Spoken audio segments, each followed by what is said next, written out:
আসসালামু আলাইকুম বন্ধুরা। একটি ফেসবুক আইডি একই ডিভাইসে দীর্ঘদিন যাবৎ লগ ইন থাকার কারণে আমরা কিন্তু সেই ফেসবুক আইডির পাসওয়ার্ডটাই ভুলে যাই। এখন হচ্ছে যদি আমাদের এই ফেসবুক আইডিতে কোনো প্রবলেম হয় বা আমাদের ফেসবুক আইডিটা রিকভারি করতে হয়, তখন কিন্তু আমরা সেই ফেসবুক আইডিটা আমরা রিকভারি করতে পারবো না পাসওয়ার্ড না জানার কারণে। সো আপনি চাইলেই কিন্তু আপনার পাসওয়ার্ডটা আপনি বের করতে পারবেন আপনার মোবাইলের সেটিংসের মাধ্যমে। তো কিভাবে বের করবেন চলুন আমি আপনাদেরকে দেখিয়ে দিচ্ছি। তো তার আগে একটি কথা বলে নিচ্ছি, সেটা হচ্ছে আমাদের চ্যানেলে প্রতিনিয়ত এরকম নতুন নতুন ইন্টারেস্টিং ভিডিও আপলোড করা হয়। আপনি যদি আমাদের চ্যানেল নতুন হয়ে থাকেন তাহলে অবশ্যই চ্যানেল সাবস্ক্রাইব করে পাশে থাকা বেল আইকন ক্লিক করে রাখুন, যাতে করে পরবর্তী ভিডিও আপলোড হওয়ার সাথে সাথে সবার আগে আপনি পেয়ে যান।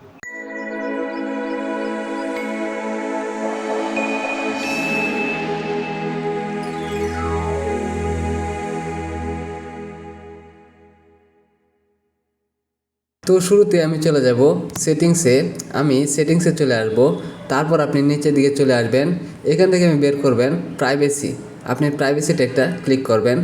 এবার আপনি আবারও নিচের দিকে চলে আসবেন। এখানে auto feel service from Google আপনি এখানে টাইপ করবেন।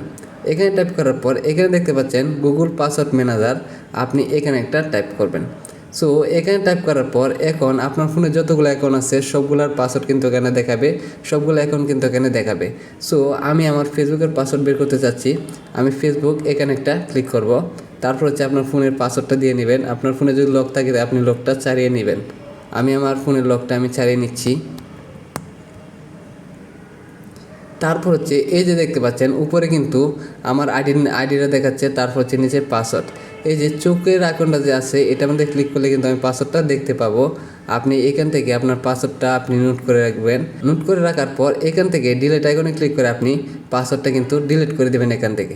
তো ডিলিট কেন করবেন? ডিলিট করবেন হচ্ছে যদি আপনার ফোনটা কেউ আপনার হাত থেকে নিয়ে এইভাবে পাসওয়ার্ডটা বের করে নেয়, বের করে নেওয়ার পর সে যদি তার ফোনে লগ ইন করে সে গোপনে আপনার ফেসবুক চালায়, তাহলে কিন্তু আপনি কিছুই বুঝতে পারবেন না। আপনি ভাববেন হয়তো আপনার ফেসবুক আইডিটা হ্যাক হয়ে গেছে, কিন্তু আসলে হ্যাক হয় নাই। সে গোপনে আপনার পাসওয়ার্ড এভাবে বের করে সে আপনার ফেসবুকটা কিন্তু চালাচ্ছে। আপনি এই কাজটা করবেন, আশা করি বুঝতে পারছেন।